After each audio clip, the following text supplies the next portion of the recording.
60 centimetre size का कोई बिंब, बिंब मतलब वस्तु 18 सेंटीमीटर फोकस दूरी के किसी अवतल दर्पण के सामने 27 सेंटीमीटर दूरी पर रखा गया है।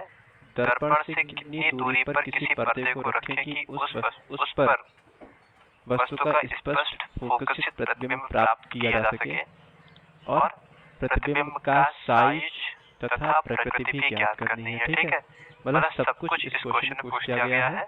ठीक है, हमको साइज, प्रकृति और पर्दे को कहाँ पे रखें ताकि उसका जो फोकसित प्रतिबिंब है वो प्राप्त किया जा सके। तो यहाँ पे इस चीज को हम जो है ये पूछने का तरीका अलग है, बाकी जो है चीज वही है। यहाँ पे आपसे पूछ रहा है क्या प्रतिबिंब की दूरी, क्योंकि जहाँ पर हमारा प्रतिबिंब बन रहा है अगर पर्दे को हम वहीं पर रखेंगे तो उसका जो फोकसित प्रतिबिंब है वो अच्छे से हमें वहाँ पर मिल जाएगा। तो चलिए इसको जो है हम लोग सॉल्व करते हैं, इसका हल देखते हैं। सबसे पहला काम तो हम वही करते हैं क्या, जो जो क्वेश्चन में दिया होता है वो जो है उसके प्रतीक के साथ विथ साइन के साथ लिख लेते हैं। ठीक है, तो 7 सेंटीमीटर साइज का कोई बिंब यानी कि वस्तु की यहाँ पे लंबाई दी हुई है तो हम लोग वस्तु की लंबाई को ओ डैश लिखेंगे। ठीक है, ओ डैश हमेशा पॉजिटिव रहता है, तो ये 7 सेंटीमीटर हो गया।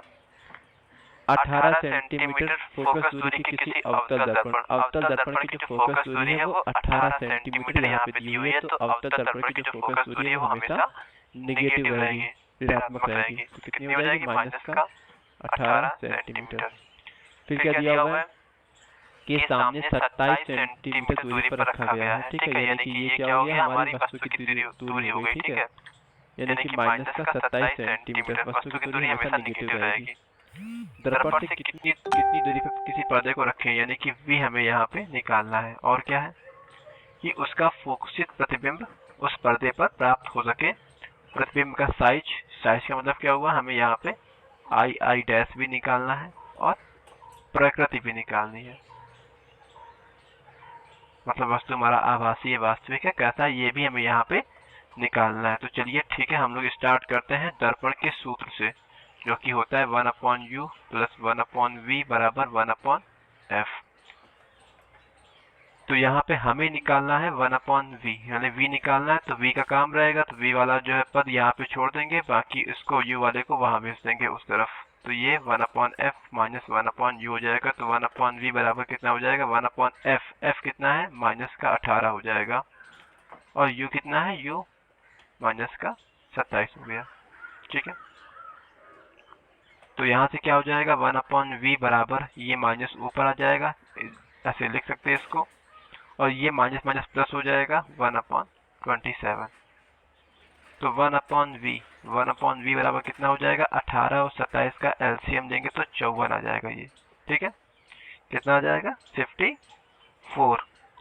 तो यहाँ पे ऊपर कितना आ जाएगा, माइनस का 3 प्लस 27 दूनी यानी 2, यानी यहाँ पे 1/v बराबर कितना आ गया, माइनस का 1/54। यानी कि इसका व्युत्क्रम करके निकालेंगे तो v कितना आ जाएगा, माइनस का 54 सेंटीमीटर। ठीक है, ये माइनस क्या दिखा रहा है कि जो दर्पण हमारा कहाँ बन रहा है, दर्पण हमारा बन रहा है बाईं तरफ। ठीक है, तो इस प्रतीक का मतलब जो है यही होता है क्या, कि प्रतिबिंब हमारा बन कहाँ रहा है, उसकी जो दिशा है वो कैसी है।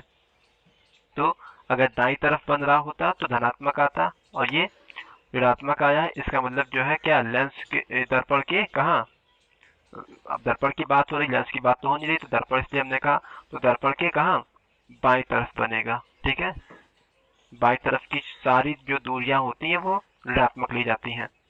अब हम सहायता लेंगे किसका, दर्पण के आवर्धन के फॉर्मूले की, यानी कि m बराबर क्या हो जाएगा, माइनस का v/u बराबर I dash upon o dash.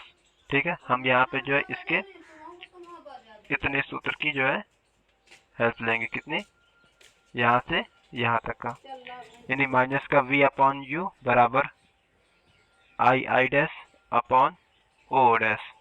ठीक है, तो यहाँ पे क्या हो जाएगा, हमें जो दिया हुआ है क्या है, v कितना दिया हुआ है, 54, तो माइनस, और ये भी माइनस का है तो माइनस का 54 बटे u कितना दिया हुआ था, u कितना था, u था 27 माइनस का, तो माइनस का 27 बराबर I dash upon O dash वस्तु हमारे क्वेश्चन में दिया हुआ था कितना 7 सेंटीमीटर, क्या है वस्तु की लंबाई 7 हो गया। ठीक है, तो ये माइनस से माइनस प्लस हो गया, तो यहाँ से जो आई डैश है वो क्या निकल के आएगा 54 गुणे 7 बटे माइनस का 27।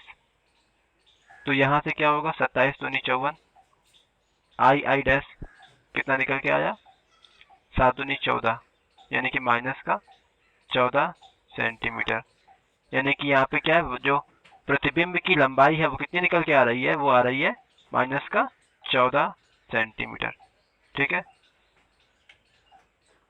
तो ये क्या हो गया इसका दूसरा आंसर हो गया, ये इसका दूसरा आंसर हो गया। पहला आंसर क्या था, पहला आंसर ये था। अगर लिखना चाहें हम प्रकृति, अब बात आती है प्रकृति की बात करें ना, पूछा गया ये भी, तो प्रकृति की थी कैसी हो जाएगी, कैसा बनेगा आप देखिए यहाँ पर। सबसे पहली चीज ये है कैसे निकालते हैं हम लोग कि जो आई डैश है वो निगेटिव आ रहा है, निगेटिव मतलब मुख्य अक्ष के नीचे यानी उल्टा बनेगा। ठीक है, उल्टा हो गया, उल्टा। अब क्या है कि अब देखते हैं हम लोग यहाँ पे v कैसा आया था, निगेटिव आया था। ठीक है, निगेटिव मतलब कहाँ पर, लेंस के सॉरी दर्पण के कहाँ बाईं तरफ। ठीक, तो उल्टा यहाँ पे क्या हो गया वास्तविक हो गया। ठीक, वैसे भी उल्टा प्रतिबिंब हमेशा वास्तविक ही बनता है, इसको आप याद रखिए। ठीक है, और अब बात आती आकार की, तो आकार ओ डैश हमारा 7 था और आई डैश 14 आया, तो आकार में क्या हो जाएगा, आकार में वस्तु से बड़ा लिख दीजिए आप।